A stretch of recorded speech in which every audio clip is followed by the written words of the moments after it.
ప్రశాంత్ కిషోర్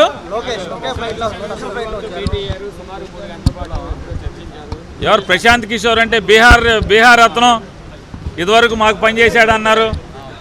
కిందటిసారి ఎలక్షన్లో వైఎస్ఆర్ కాంగ్రెస్ పార్టీకి కన్సల్టెంట్గా పనిచేసిన అతను బీహార్ అతనేనా?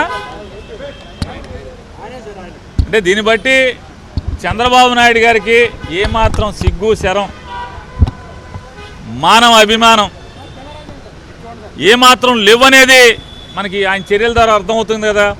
కిందటిసారి ప్రశాంత్ కిషోర్ గారి గురించి ఏం మాట్లాడారు చంద్రబాబు నాయుడు గారు, లోకేష్ గారు, వీళ్ళు ఏం మాట్లాడారు? బీహారోడు ఇక్కడికి వచ్చి ఏం పీకుతాడు, బీహారోడు ఆట కట్టం తోలు తీస్తా, ఆడు అది చేస్తా ఇది చేస్తా అని మాట్లాడారు. బీహారోడికి ఇక్కడేం పని అని చెప్పి మాట్లాడాడు. లోకేష్ గారు ఏం మాట్లాడాడు?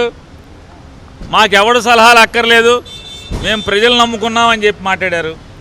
మరి వాళ్ళ ఎవరు నమ్ముకున్నారు? మేము చీకొడితే బయటికి పోయినోండి బతిమాలి తెచ్చుకుని, అంటే ఎవడ గతి లేక, అంటే పవన్ కళ్యాణ్ని నమ్ముకునే పరిస్థితి లేదు, పార్టీ కార్యకర్తలని నమ్ముకునే పరిస్థితి లేదన్నట్టుగా దీన్ని బట్టేది. మొన్న ఏం చెప్పారు? 5 ఏళ్ల క్రితం వీళ్ళ పార్టీ కార్యకర్తల మీద వీళ్ళకి నమ్మకం లేదనుకుంటా, అందుకే ప్రశాంత్ కిషోర్ని పెట్టుకున్నారు బీహార్ నుంచి అన్నారు. మళ్ళీ ఇవాళ ఏంటి అంటే పార్టీ కార్యకర్తల మీద నమ్మకం లేదు, పవన్ కళ్యాణ్ మీద నమ్మకం లేదు, మళ్ళీ వీళ్ళని తెచ్చుకున్నారు. ఒకడు కాదంటున్నారు, ముగ్గురు అంటున్నారు. ఇన్నాక టీవీలో ఈనాడు ఎలక్షన్ కమిషన్ కోసం వెయిట్ చేస్తుంటే ఓట్లో టీవీలో స్క్రోలింగ్ వెళ్తుంది అన్ని టీవీల్లో. ఏమని? ఆయన ఎవరో రాబిన్ శర్మ అంట, ప్రశాంత్ కిషోర్ అంట, సునీల్ కొనుగోలు అంట, ఇంకో 25 మంది తెచ్చుకోమని. ఎవరిని తెచ్చుకుంటే జనం గుండెల్లో జగన్ ఉన్నంతకాలం, జనం గుండెల్లో జగన్ ఉన్నప్పుడు నువ్వు ఎంతమందిని తెచ్చుకుంటే, బీహారోని మేము చీకొట్టిన బీహారోని తెచ్చుకుంటే, లేదా ఉత్తరప్రదేశ్కి కాంగ్రెస్ పార్టీకి పనిచేసినటువంటి సునీల్ కొనుగోలుని తెచ్చుకుంటే అతను కొనుక్కున్నా, లేదా రాబిన్ శర్మని మేము వద్దంటే బయటికి వెళ్ళిన రాబిన్ శర్మని తెచ్చుకుంటే ఏముంటుంది?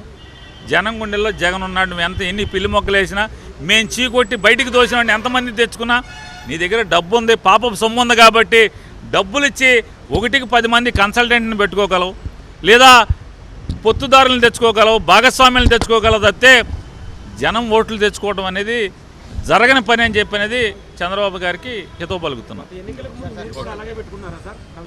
ఏమండి? అవును, కన్సల్టెంట్ని డబ్బులు ఇచ్చి కాకపోతే మీరు జీతానికి పనిచేస్తున్నారా, దేనికి పనిచేస్తున్నారని ఆంధ్రజ్యోతికి. కానీ ఆంధ్రజ్యోతికి దేనికి పనిచేస్తున్నారు? ఊరికి ఫ్రీ సర్వీసా మీరు అంటున్నా? మీరు ఫ్రీ సర్వీసా? కాదండి, మీరు ఆంధ్రజ్యోతికి పనిచేస్తున్నది ఫ్రీ సర్వీసా? కాదు కదా, జీతానికే కదా. అట్టాగే మా దగ్గర గుమస్తాగిరి చేశాడు, జీతానికే పనిచేశాడు. మేము అలాగే తప్పని అన్నావు కదా 5 ఏళ్ల క్రితం.